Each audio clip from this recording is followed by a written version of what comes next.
In today's video, we're going to be going through how to execute the upline poach in Ultimate Frisbee. My name is Eric, I play for the Premier Opens Club in Australia, and today we're going to be going through 3 specific cues that you should be looking for in order to execute this specific upline poach.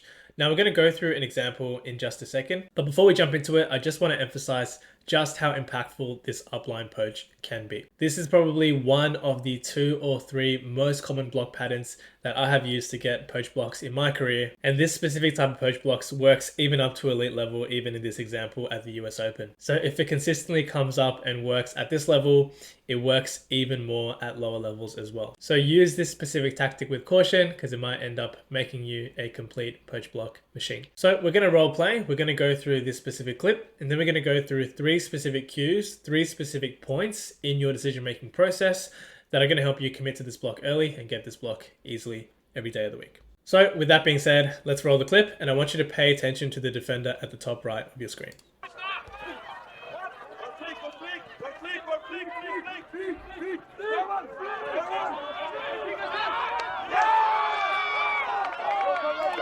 Awesome. So the specific scenario where this occurs is when our offensive cutter takes us towards the open side space. So this can occur if our player is going up line, if our player is attacking the back cone or the front cone.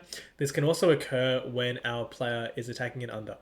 Whenever our offensive cutter is taking us towards this open side space, we should be looking for this specific poach block opportunity.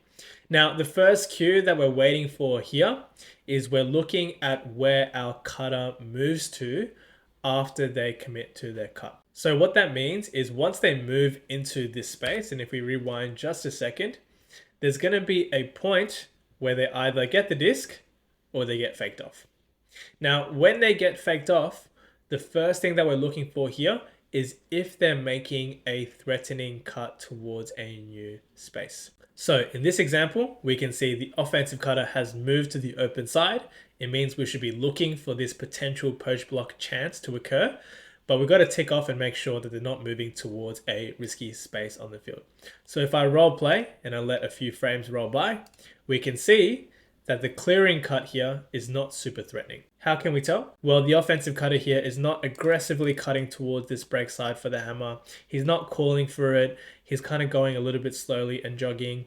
And through our body position, we can also see the thrower's body language here, which ties into point number 2, which is once we see that our cutter is not moving towards an immediately new risky space, we want to point our vision towards the thrower. Now, what are we looking for here? Yes, we still want to keep tabs on our player just in case they get super open towards the opposite side of the field. But from here, we're making a bet that we can make an accurate read based on the thrower's body language on what's about to occur. So to recap, point number 1, when our player has cleared, we want to see if they're immediately moving to a threatening space.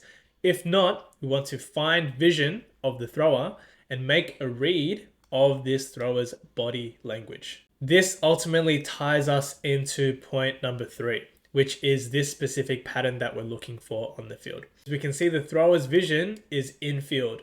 They are looking for this immediate reset handler to get open for them towards this risk space. And so what does this mean for us? Well, it means that we're actually slightly in their blind spot. As a defender, we're in a spot where the offense is not looking, they're not expecting us, and they're just expecting their immediate reset handler to get open for them. Now, this is where we want to go to step number 3, which is to commit. The idea here is once we've made a read of the thrower, once we essentially expect the disc to be thrown, we want to position ourselves in such a way where we're committing early to getting the block where the disc is going to be. You can see here, the defender here has already started moving towards this space as if the disc has already been thrown, even though it's still in his hand. Now, how can we feel confident that the disc is still going to be thrown even though we're in this space?